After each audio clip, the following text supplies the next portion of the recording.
Chique. Bom, boa noite. Então, agora gravando, né? Nós estamos na aula 7, começando o item 2 na página 102, quer dizer, uma continuação da aula 7, tá? Então, vamos lá. Eu vou começar a ler e depois a gente circula, né? Reveza aí um pouquinho. Bom, como lembrei muitas vezes diante de vocês, a castração no complexo não é uma castração. Disso todo mundo sabe, todo mundo duvida, mas coisa curiosa, é algo que ninguém se detém. No entanto, tem bastante interesse. Essa imagem, essa fantasia, onde situá-la entre o imaginário e o simbólico? O que acontece aí? Será conhecida? Será a conhecida emasculação das práticas selvagens da guerra? Com certeza está mais perto disso que da fabricação de eunucos. Existe a mutilação do pênis, é claro, evocada pelas ameaças fantasísticas do pai ou da mãe, conforme as idades da psicanálise. Se você fizer isso, vamos cortá-lo fora. Convém que essa ênfase no corte tenha toda a sua importância para que possamos tomar por castração a prática da circuncisão, a qual vocês me viram da última vez fazer referências profiláticas, por assim dizer.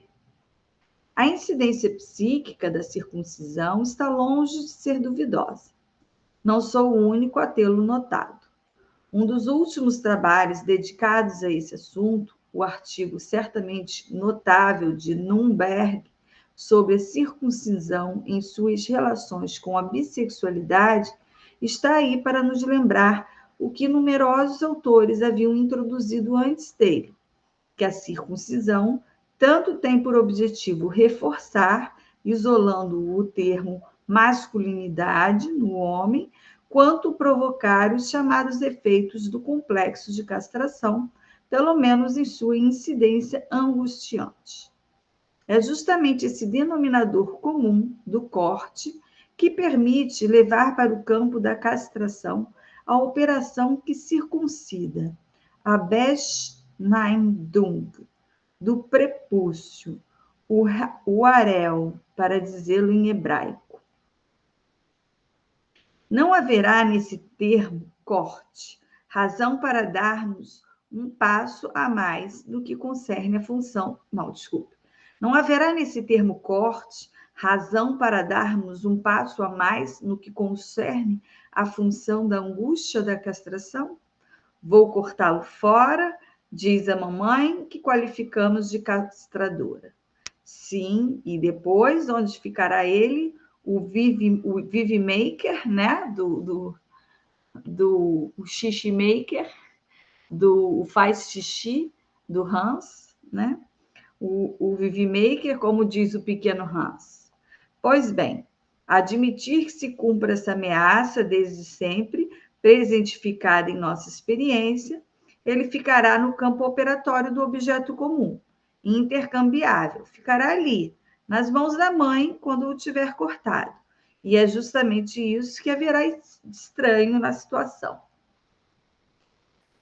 Muitas vezes, deixa eu dar um golinho.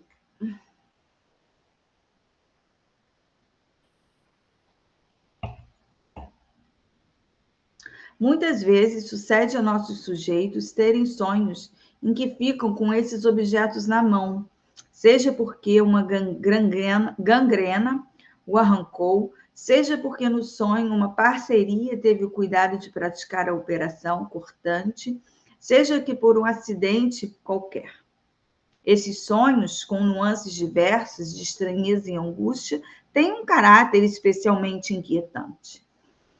Essa passagem súbita do objeto ao que poderíamos chamar de sua Zuchandenheit, como diria Heidegger, sua maniabilidade, no sentido dos objetos comuns, dos utensílios, é designada na observação do pequeno Hans por um sonho, o do instalador de torneiras, que irá desatarrachá-lo, reatarrachá-lo, fazer com que o Heimburgzelt aquilo que estava ou não bem enraizado no corpo passe para o registro do removível. Lembra dessa cena da banheira, da torneira, de tirar e colocar a torneira, né? O sonho dele, né? Essa virada fenomenológica permite-nos apontar o que opõe dois tipos de objetos. Quando comecei a enunciar a função fundamental do estádio do espelho na instituição geral do campo do objeto, passei por diversos tempos. Desde início, existe o plano da primeira identificação com uma imagem especular, desconhecimento original do sujeito em sua totalidade. Depois vem a referência transicional, que se estabelece em sua relação com o outro imaginário, seu semelhante. É isso que faz com que sua identidade seja sempre difícil de discernir da identidade do outro. Daí a introdução da mediação de um objeto comum, objeto de concorrência, cujo status decorre da ideia de posse. Ele é seu ou é meu. No campo da posse, existem dois tipos de objeto: os que podem ser partilhados e os que não podem. Os que não podem sê-lo, ainda assim os vejo circular no campo da partilha com os outros objetos, cujo status repousa inteiramente na concorrência, função ambígua que é, ao mesmo tempo, rivalidade e acordo. São objetos cortáveis, objetos de troca, mas existem outros. Se destaquei o falo, foi por ele ser o mais ilustre, em decorrência da castração. Mas há também os equivalentes desse falo, entre os quais vocês conhecem os que o precedem, o síbalo e o mamilo. Talvez haja alguns que vocês conheçam menos, embora sejam perfeitamente visíveis na literatura analítica e tentaremos designá-los. Esses objetos, quando entram livremente no campo em que não tem nada a fazer, o da partilha, quando nele aparecem e se tornam reconhecíveis, têm a particularidade de seu status assinalada a nós pela angústia. Com efeito, são objetos anteriores à constituição do status do objeto comum, comunicável, socializado. Eis do que se trata no pequeno A. A Ida chegou. Vou esperar um pouquinho ele entrar. Márcia, essa parte que ele fala aqui... Boa noite, Aida. Oi, Aida, tudo bom? Oi, pessoal, tudo bem? Consegui chegar agora. Tá bom. Nós Nós começamos a leitura agora. Lemos a parte 2, da página 102 e a 103. Estamos indo para 104. São duas páginas que a gente leu. Tá. Essa parte que... sabia o quanto você ia demorar. Essa parte que ele fala aqui na página 103, bem no meio, que ele fala, isso que faz com que sua identidade seja sempre difícil de discernir da identidade do outro. Isso é bem complicado na psicose, né? Oi? Isso é bem complicado na psicose, né? Ah, sim. Mas aí ele está falando da constituição do sujeito ainda antes de se definir, né? É sempre difícil de se separar quem sou eu e quem é o outro, porque a construção do espelho está se fazendo, está no segundo momento. No primeiro não se sabe nada, nem se vê. No segundo momento se confunde com o outro, né? Semelhante. E aí é isso. E a relação da psicose no espelho é o corpo despedaçado, né? Esse que não faz uma unidade. Né? Esse aqui ele se confunde com o outrinho, mas ele vai construindo uma unidade.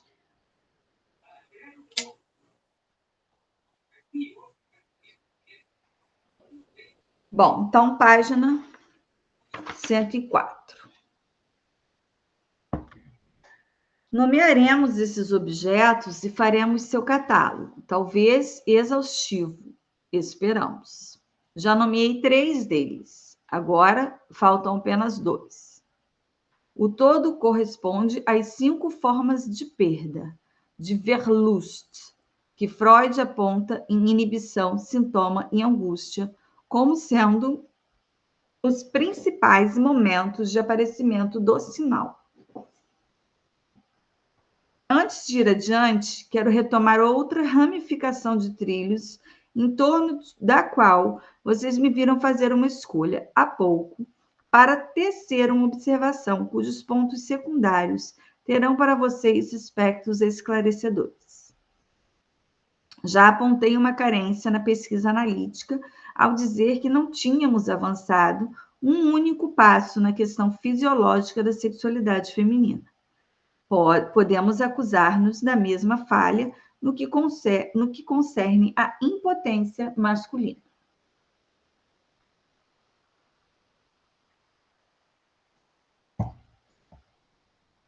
Afinal, no processo da parte masculina da copulação, bastante identificável em suas fases normativas, estamos sempre a nos referir ao que encontramos em qualquer livro de fisiologia, no tocante primeiro ao processo de geração e depois ao orgasmo. Contentamo-nos com uma referência ao circuito estímulo-resposta, como se fosse aceitável a homologia da descarga orgânica com parte motora desse circuito num processo qualquer de ação. É claro que não chegamos a tanto, longe disso, nem mesmo em Freud.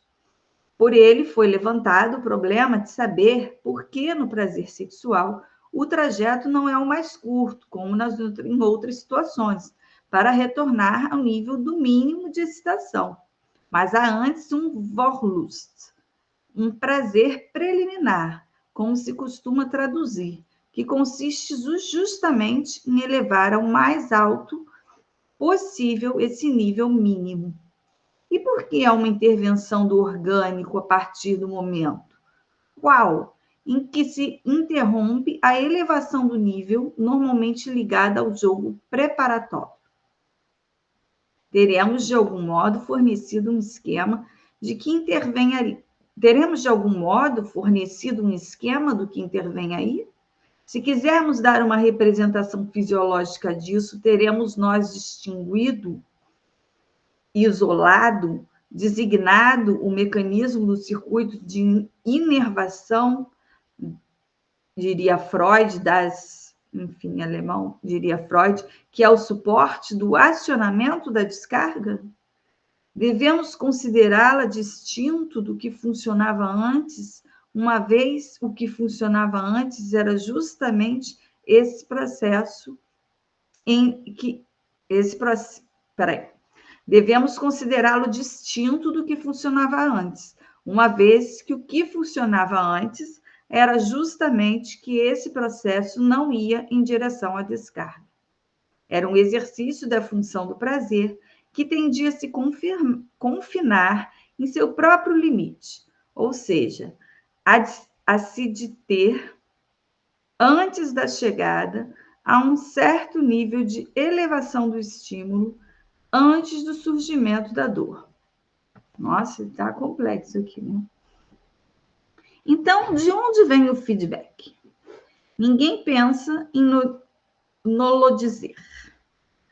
Pois bem, como quer que seja, o certo é que, de algum modo, deve intervir aí a função do grande outro. Não é a mim que caberia dizê-lo, e sim aqueles para quem constitui uma função genital normal. O que constitui uma função genital normal está ligado à oblatividade.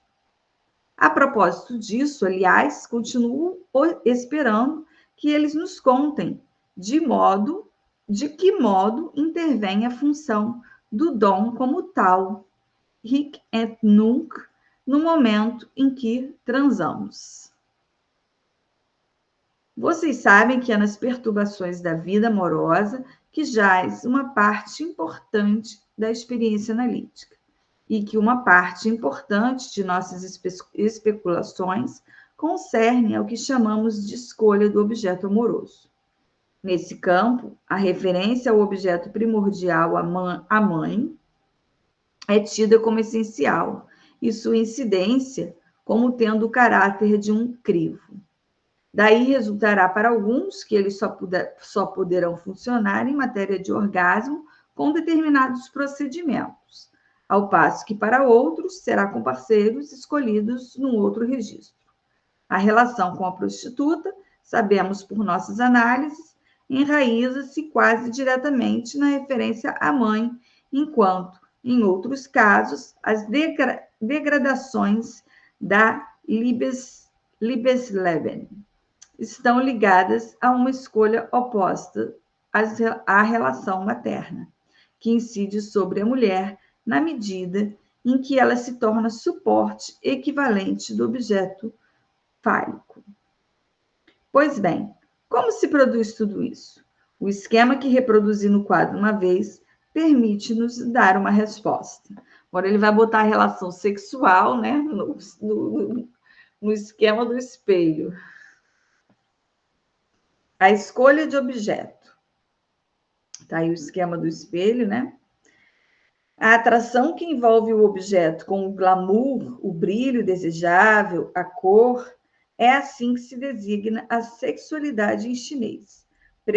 Preferencial faz com que o objeto se torne estimulante no nível da excitação.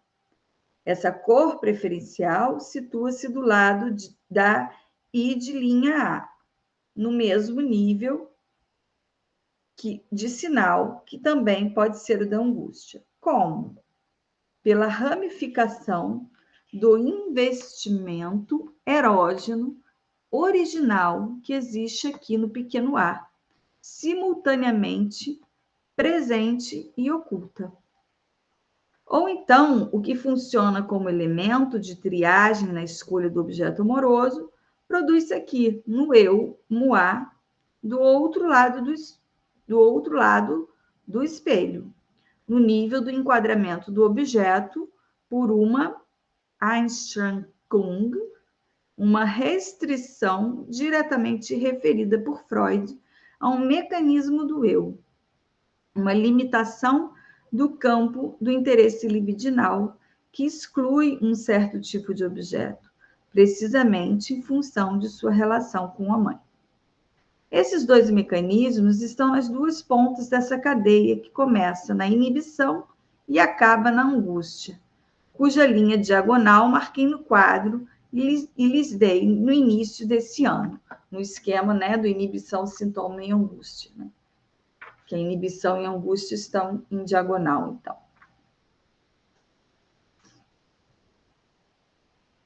Cuja linha diagonal marquei no quadro que lhes dei no início desse ano. Entre a inibição e a angústia, há que distinguir dois mecanismos diferentes e conceber como um e o outro podem intervir de alto a baixo em toda manifestação sexual. Quando digo de alto a baixo, incluo nisso o que em nossa experiência chama-se transferência. Ouvi recentemente aludirem o fato de que em nossa sociedade éramos pessoas que entendiam um bocado de transferência. Ora, a partir de um certo trabalho sobre a transferência,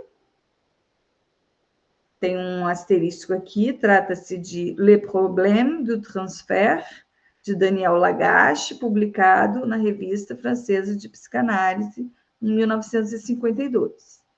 Então, ora, a partir de um certo trabalho sobre a transferência, esse de Lagache, que, aliás, foi escrito antes que nossa sociedade fosse fundada, só conheci um outro que foi dedicado a ela. É o que tenho feito com vocês aqui há 2 anos. Eu disse muitas coisas a esse respeito de uma forma que certamente foi a mais apropriada, ou seja, parcialmente velada.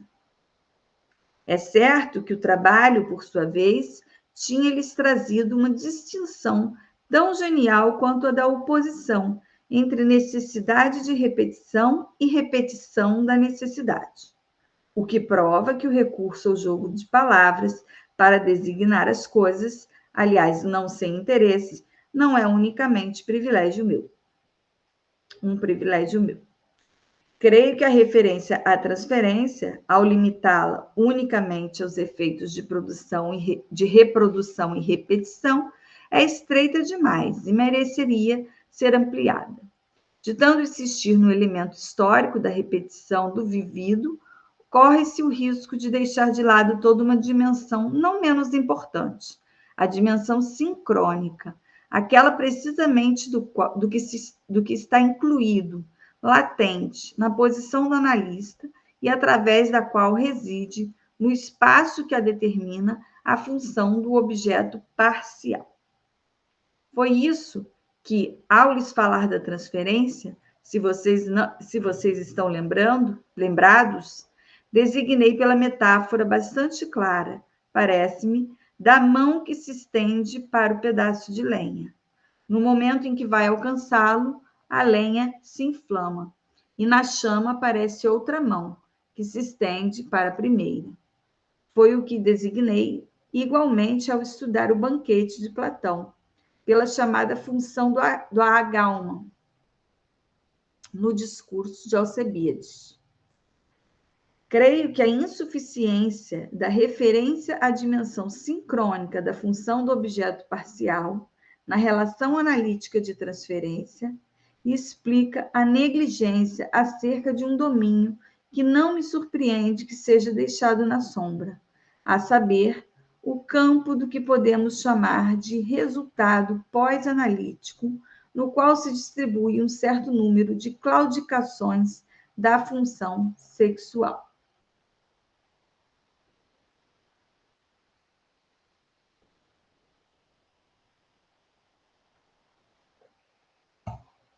Alguém quer ler? Vai lá.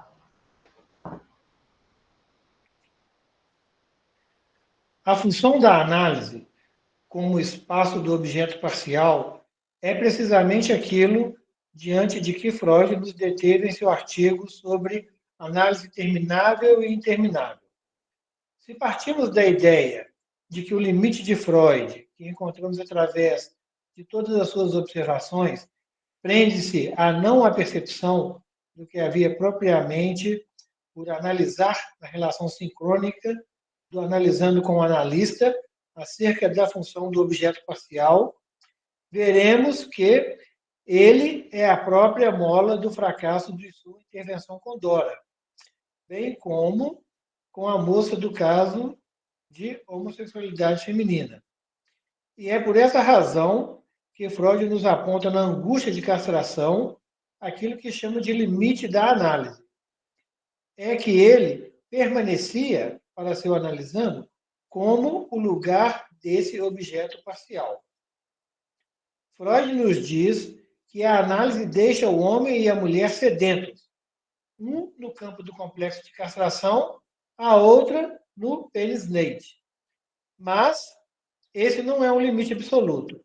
É o limite em que se detém a análise finita com Freud, na medida em que esta continua a seguir o paralelismo indefinidamente aproximado que caracteriza a assíntota. É a esse princípio da análise que Freud chama de Lich, indefinida e limitada, e não infinita. Se esse limite se instaura, é na medida em que algo foi não propriamente não analisado, mas revelado apenas de maneira parcial.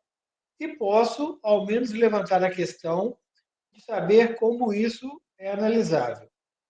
Não pensem que, com isso, estou introduzindo alguma coisa que deva ser considerada completamente fora dos limites das époras já desenhadas por nossa experiência. Para fazer referência a trabalhos recentes, conhecidos no campo francês, um analista, durante anos, os que constituíram o tempo da redação de seu livro, fez girarem especialmente suas análises de neuroses obsessivas em torno da inveja do pênis. Trata-se de M. Beauvais, né? La Relação do Objeto, né? Volume 1. Quantas vezes não as comentei diante de vocês para criticá-las e para mostrar com o que então tínhamos em mãos, a dificuldade delas, que agora formularei de maneira mais precisa. A leitura detalhada de suas observações, vemos esse autor cobrir o campo do que designo como sendo o da interpretação, exercendo a função fálica no nível do grande outro, com a fantasia de felação que concerne, em especial, ao pênis do analista. Indicação muito clara. O problema realmente fora discernido. E deixem-me dizer-lhes que não foi por acaso, ou seja, não em relação ao que estou desenvolvendo diante de vocês. Só que esse é apenas um aspecto, e um aspecto insuficiente. Centrar uma análise nessa fantasia não pode esgotar o que está em questão, porque, na realidade, só faz coincidir com uma fantasia sintomática do obsessivo. Para designar o que quero dizer, vou remeter-me a uma referência verdadeiramente exemplar na literatura, a saber, o comportamento noturno e bem conhecido do Homem dos Ratos, quando, depois de obter sua própria ereção diante do espelho, abre a porta de seu andar para a fantasia imaginada do pai morto, a fim de exibir aos olhos desse fantasma o estado atual de seu membro. Se tivéssemos a ideia de analisar aquilo de que se trata unicamente no nível da fantasia de felação do analista, tão ligada pelo autor em questão ao que ele chamava de técnica de aproximação, na qual a distância é considerada um fator fundamental da estrutura obsessiva, especificamente em suas relações com a psicose, o que aconteceria? Creio que apenas permitiríamos ou encorajaríamos o sujeito a assumir, nessa relação fantasística, o papel do grande outro, no modo de presença aqui constituído pela morte. Esse grande outro, diria eu, forçando um pouco, que olha fantasisticamente para a felação. Esse último ponto dirige-se apenas àqueles cuja prática lhe permite colocar essas observações no devido lugar. Terminarei com as duas imagens que pus no quadro. A primeira representa um vaso com seu gargalo. Coloquei de frente para vocês o buraco desse gargalo, para lhes deixar bem claro que o que me importa é a borda. Desculpa. A segunda é a transformação que pode produzir-se com o respeito à borda. A partir daí, ficará evidente para vocês a oportunidade de minha prolongada insistência durante o ano passado em considerações topológicas concernentes à função da identificação no nível do desejo, isto é, no terceiro tipo, apontado por Freud em seu artigo sobre a identificação, aquele cujo exemplo principal ele encontra na histeria. Eis a incidência e o alcance dessas considerações topológicas. Eu lhes disse que, se os deixei por tanto tempo no cross-cap, foi para lhes dar a possibilidade de conceber intuitivamente a distinção entre o objeto A e o objeto construído a partir da relação especular, o objeto comum. Para andar depressa, o que faz com que uma imagem especular seja distinta para andar depressa, o que faz com que uma imagem especular seja distinta do que ela representa? É que a direita se transforma na esquerda e vice-versa.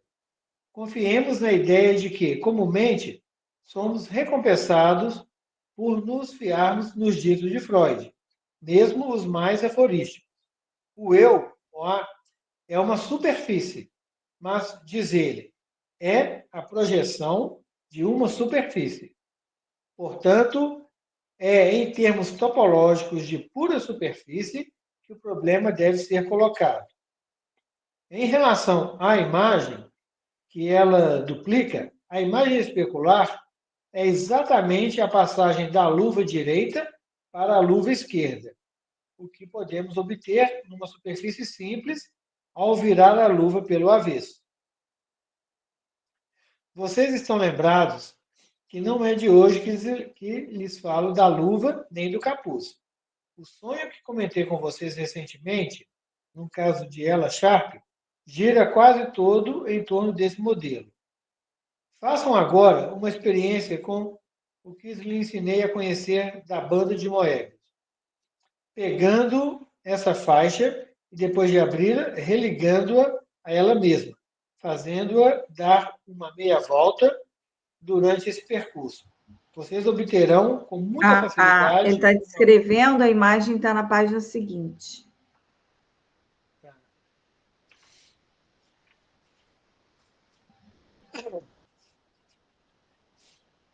Uma formiga faixa, que caminha...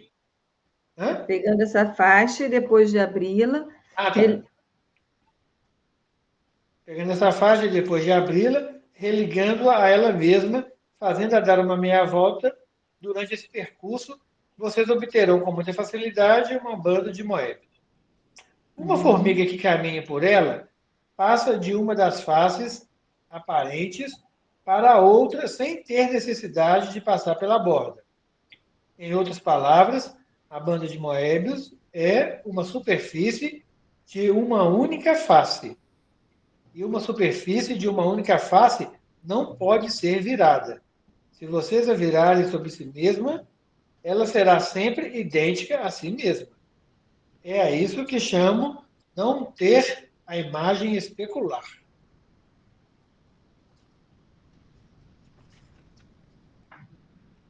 Por outro lado,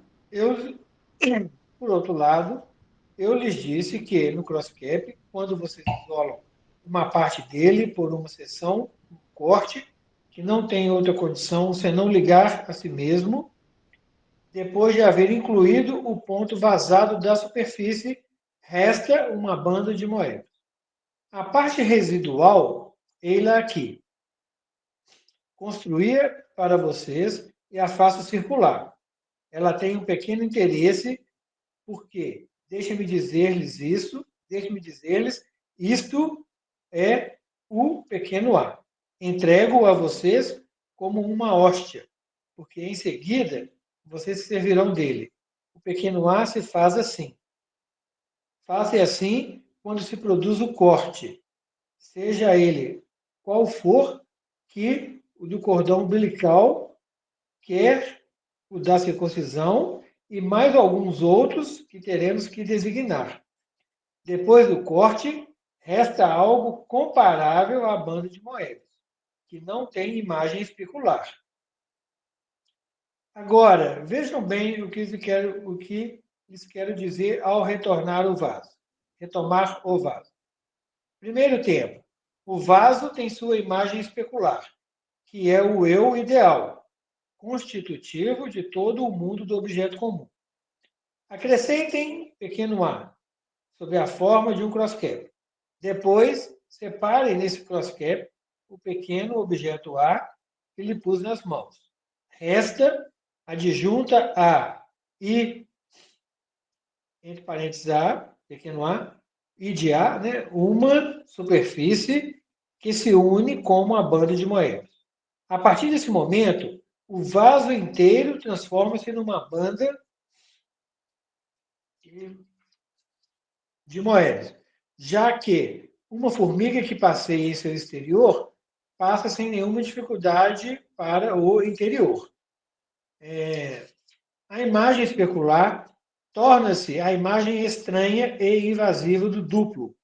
Foi o que aconteceu pouco a pouco no fim da vida de Maupassant, quando ele começou por não mais se ver no espelho, ou então percebia num cômodo alguma coisa, um fantasma, que lhe virava as costas e que ele sabia imediatamente que não deixava de ter certa relação com ele. E quando o fantasma se virava, o escritor via que era ele. É disso que se trata na entrada do pequeno A no mundo do real, onde ele só faz retornar. Quer dizer, ele está ali Talvez, onde não está, né?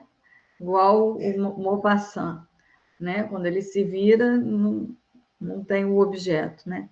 Então, é um objeto que se faz presente, mas que não é tão encontrável assim, né? eu quero voltar aqui na 110, na hora que fala do corte, do cordão umbilical do corte. E ele coloca que é o da circuncisão. Mas a questão do corte do cordão umbilical, essa aí a gente pode considerar uma marca que ela não tem uma significação, porque não tem como representar, mas fica essa marca? Ele está dizendo justamente que não tem primeira, não tem segunda, que qualquer corte vai nos remeter a esse objeto que cai, né? Esse objeto A. Aí ele fala, seja ele qual for, quer o do cordão umbilical, quer o da circuncisão, qualquer corte que a gente escolha ou que venha acontecer no decorrer da vida, né? E mais alguns outros que teremos que designar, né? Então, o pequeno A se faz assim, a partir dos cortes, mas ele não coloca um umbilical como o primeiro, nem a circuncisão como sendo a castração, que ele veio dizendo nas páginas anteriores, né? Mas algo assim muito, né, muito próximo, se a gente pensar na castração da psicanálise, no que se dizia naquele tempo, vou cortar o seu pipi e tal, a circuncisão de fato, remete muito à castração, né? Mas a castração original é aquela, né, da separação sujeito-outro, onde cai um objeto, que ele já nos apresentou lá nas primeiras aulas, né?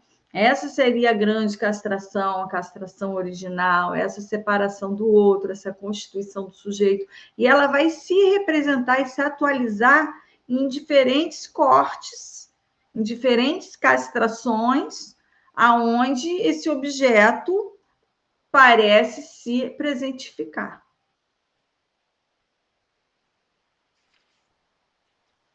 Mas não tem um corte primeiro, né? Depois a gente pode voltar na 111 para ver essas figuras. Vamos terminar a 112, depois a gente volta para ver as figuras. Talvez me pareça bizarro, como hipótese, que alguma coisa se assemelhe a isso. Mas observem aqui. Coloquem-se fora do campo visual. Fechem os olhos por um instante e sigam com o tato a borda desse vaso transformado. Mas é um vaso como o outro, mas é um vaso como o outro. Dirão vocês. Ele só tem um buraco, já que só existe uma borda. Olhando, no entanto, ele dá a impressão de ter dois buracos, né, de ter dois, como lhe mostra o desenho de há pouco da borda transformada. Essa ambiguidade do 1 e do 2, os que têm um pouco de leitura sabem que é uma ambiguidade comum no que concerne ao aparecimento do falo no campo da aparição onírica, e não apenas onírica, do sexo. Ali onde aparentemente não há falo real, sua forma comum de aparição é surgir sobre a forma de dois falos. E isso é o bastante por hoje. Voltando lá então na página 111, a figura 1. Essa superfície fechada, que comporta uma linha de autoinserção, é topologicamente considerada equivalente ao plano projetivo. Figura 2. A superfície obtida ao se retirar o fundo da superfície precedente é o cross-cap. Tirando aquele fundo ali, quer dizer, fica uma figura que ela igual um capuz, igual uma boina, né? Que você põe para fora, põe para dentro, põe para fora, põe para dentro. quando se corta essa superfície de baixo, que é a figura 2, é o cross cap.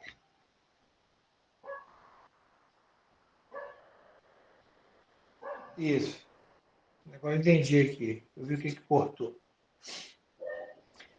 Se cortarmos o cross cap, seguindo sua linha de alta inserção, daí resultará uma superfície a que se pode dar a forma de um disco circular, tendo em seu centro um furo circular cujos pontos diametralmente opostos são identificados aos pares.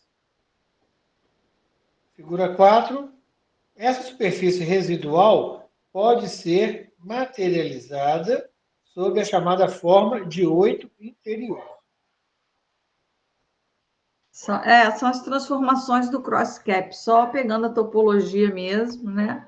Enfim, o que eu conheço é a figura 2, a passagem da 1 para 2, né? Que é a transformação do cross cap básico. Quando fica aquela boinazinha que vira do avesso e para frente. Tem algum outro seminário que ele trabalhe melhor esse cross cap? Quem sabe? Eu não sei, não. Não sei. Onde ele trabalha mais a topologia, essas topologias, né? Talvez no 23, antes dos nós. Não estou me lembrando agora. Agora, eu queria voltar rapidamente, para a gente não entrar na aula 8, falta pouquinho. A aula 8 é a causa do desejo. Aí vamos, né, nos aprofundar no desejo. Eu queria voltar no começo do seminário, numa das primeiras aulas, onde ele faz o esquema da constituição do sujeito, da divisão do sujeito, né? Que é ali o primeiro grande corte. Né? Já que a gente estava falando, os outros cortes vão atualizar a castração, qualquer corte que a gente tenha por aí, né? Na página 36. 36? Tô chegando. Página 36, né? Onde está aqui esse esquema de divisão do sujeito e do outro. Deixa eu pegar aqui. Eu faço até de uma maneira mais simples, que o Miller fez também uma vez, né? Está o sujeito que vem ao mundo junto ao outro, achando, né? Antes do espelho. Ih, está muito alto. Vem o sujeito que chega ao mundo com o outro,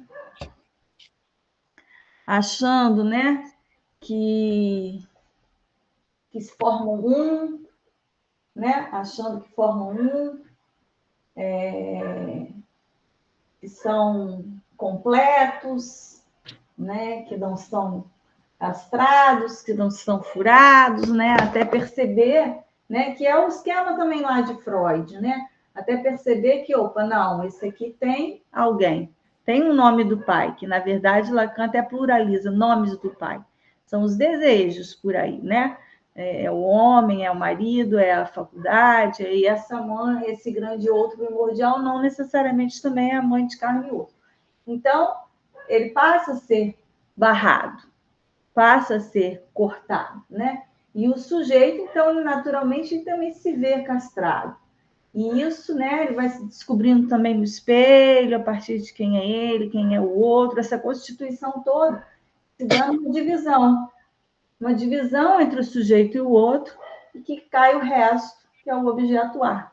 Esse é o primeiro grande corte, é a separação do sujeito e do outro, onde cai esse objeto A como resto, e também como causa de desejo. Ele tem uma dupla função. Ele é o resto dessa operação de divisão, ele é um objeto perdido, que a gente não vai mais restituir isso aqui, a gente não consegue mais voltar esse objeto, né? Ficou um buraco aí, mas ele é causa de desejo porque a gente está sempre procurando por ele, a gente está sempre em busca, a gente está sempre, né, na causa desse desejo. Então, esse é o primeiro esquema da divisão, primeiro esquema da separação, o primeiro esquema onde surge esse objeto A. Então, o corte umbilical já aconteceu antes, até, né? A circuncisão é depois, né? Mas a grande castração é a separação pela linguagem do sujeito e do outro no mundo. Vai se dar a partir dessa relação com o espelho, dessa relação onde o outro vai dizendo, olha aí você, né? Então, você não sou eu não sou você, nós não formamos um, né? Então, essa é a grande castração. Mas a gente tem inúmeros momentos de corte, inclusive a castração relatada por Freud, né? Aonde é muito ligada ao pênis. Por isso ele traz o exemplo da circuncisão, muito ligada ao pênis, porque naquela época as ameaças de castração. Então ali o Lacan vai dizer que aquilo é um universo simbólico, da castração. Aqui é a castração real, né? E depois lá com 4 anos e meio, com o medo de perder o pênis por ter desejos incestuosos com a mãe, né? O pequeno Hans, aí o pai, ele é o pai ameaçador, né? Enfim, isso já é uma castração no mundo simbólico, já é uma atualização da castração. Na adolescência vai se atualizar novamente, vai estar sempre se atualizando nas negativas que a gente tem na vida. Mas a castração, grande castração no real é essa aqui, que é o primeiro esquema da divisão do sujeito, que está no início do seminário. Né? E aí ele vem trazendo assim outras possíveis, né, formas de se pensar a castração. Bom, vamos deixar a aula 8 para a próxima, né, para a gente começar redondinha, já são... E estamos indo muito rápido, né? 6h54, né? Uhum. Aí a gente começa redondinha na aula 8 e hoje finalizamos a aula 7, né? Esse final complexo, nada fácil, né? Uhum. Isso aí. Então tá, vamos Boa lá, noite a todos. seguindo firme na nossa leitura, porque no final alguma coisa a gente vai extrair, né? Vai extrair um objeto dessa leitura, né? Lacan também dizia isso, que ler um livro não é só uma leitura, é extrair, né, um objeto. Bom, então desejo ótima noite para vocês. Retornamos dia 24. Daqui a 2 semanas é dia 24. Isso. Tá bom.